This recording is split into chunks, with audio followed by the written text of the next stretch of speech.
See you dropping down, you got fish down there, don't you? Let's see if we can get this guy. We took a small water, a small water adventure. I would say it's a gamble here. It's some bad weather. All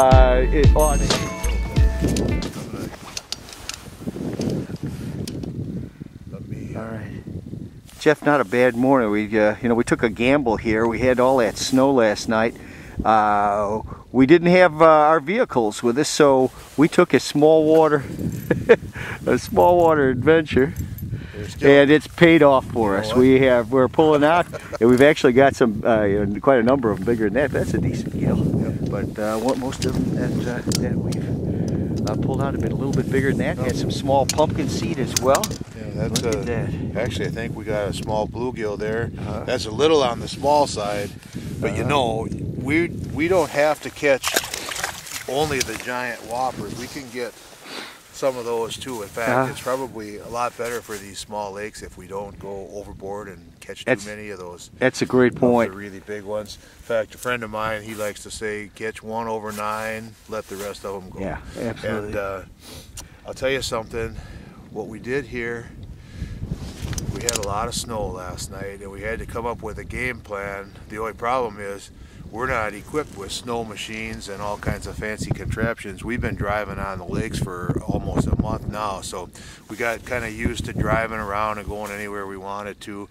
Now the snow is deep and we needed something to do, so here's a small lake. It's not too long of a walk. It was enough to get us huffing and puffing, but we got out here. We drilled probably 15 or 18 holes so far. Some of them we started up on the shallow flat. Our first hole was in 12, and we've just been working our way out. I'm now down in about 17 feet, and I'm still seeing fish on my screen right here. Right around the outer edge of this deep hole, this rim here, that seems to be what's holding the fish. We've been mobile. We've been trying a whole bunch of baits. It's not even hardly fair to talk about one. At the moment, I happen to have on a Frosty, which on this kind of a bite, what's really nice about that bait, it's got a big enough hook, and you notice it's a little, what most people would think is a little bit large for sunfish, but one thing that's really nice about this bait, I can drop it in the lake and it fishes vertical without having to do anything to it. The way it's oriented on there, I just tie it on, drop it in, and it fishes vertical. It glows in the dark, and in this stained water that can really help. There's two ways to go in stained water. You can either go really dark with your jig, black, purple, brown, something that creates a silhouette, or you can go phosphorescent and get that extra glow. And something about this jig you'll notice is a little bit different than a lot of them. It's got a gold hook.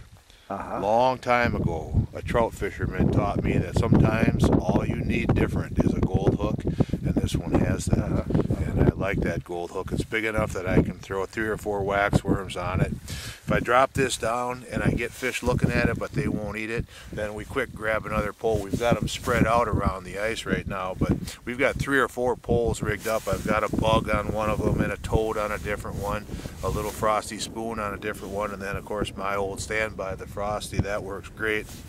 Most of the time I can catch fish on this, and you notice that that small fish took a pretty big bait for his size, and so when I get this loaded back up and drop it down the hole, I have a good chance of being able to catch myself a little bigger fish. So let's get that loaded up. There's so much snow out here, it's hard to find places to put everything. We'll just pin on 1 or 2 of those. You're putting multiple baits, and you're threading them on. In this case, you got three waxies on there. I'm threading it on, and I see it's almost just a big gob. And the reason that I'm doing that is I want that big fish to see it. Those little fish, they're going to come and pester me no matter what I drop down there. What I want to single out some of those bigger ones.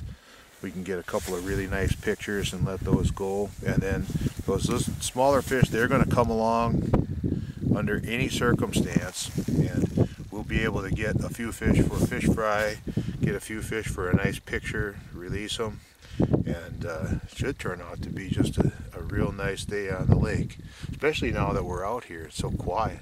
There's one thing about small, remote lakes, there's peace and quiet, all kinds of peace and quiet. see you dropping down. You got fish down there, don't you? Let's see what you get this guy. We took a small water adventure. I would say this is Jake.